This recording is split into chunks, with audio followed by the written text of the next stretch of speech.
try to get a forced air system that covers all the units. Some people smoke, some people don't, and it really messes, and some people have real breathing issues, so get their own, let them have their own.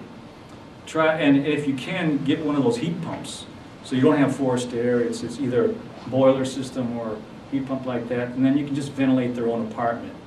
And and the smokers, you got to visit them a lot. Check out the apartment, because you know, we paint walls and they look like that. Within 6 months, a heavy smoker, the walls will look like that. It's that bad. And if you're a smoker and you can see it, it's like, what an incredible visual. It says, man, what's going on inside my lungs? If that's what's happening when I breathe it out, you know. So, you know, it's incredible. So smoking is a big deal. And then try to do your own maintenance. Get your own maintenance crew, because you're also dealing with, you're sending maintenance people in there, and if you're contracting out, they don't know who the folks are. They think they're like, you know, they think you're like everybody else, but our folks are different. Our folks have mental illness, and sometimes they start to decompensate. And you can train your maintenance staff to pick up on that, and they can alert me, and then I can then create the intervention, and that helps them stay in housing. Stable housing is the key to anything you all been talking about today. You can't do nothing if you're not living someplace.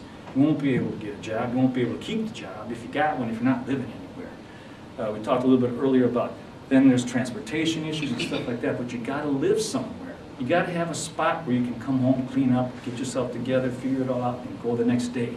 And also, if you're connected to some community-based support, you got to be able to find you.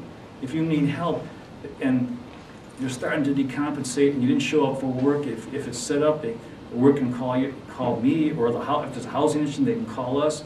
We can call them, and we can get over there and figure it all out, and we can get you back on track in a short period of time. And you got to be alert, you got to be quick, you got to be able to deal with all that. So that's what you want to do.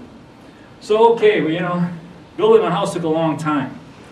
And, you know, along the way, we didn't stop. We decided to do something else. So at the same time that we were building this building, we were still looking for other opportunities. So I said, man, you know, I don't have a big enough maintenance crew. What are our options? So I said, well, there was these condos available. So then we bought these things.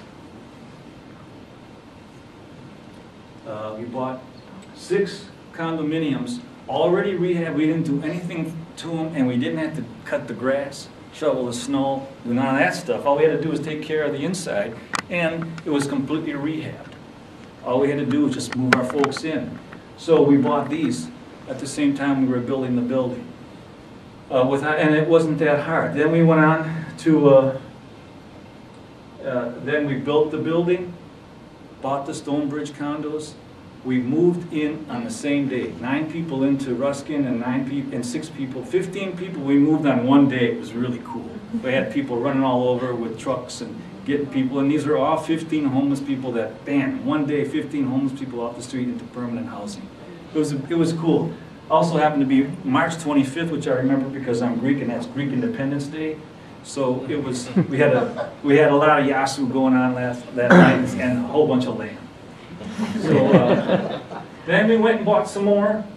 This one was another 4-unit with 2 efficiencies.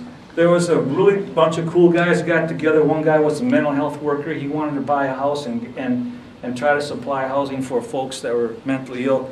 And they said, man, this is way, we didn't expect this much work. The building was a wreck.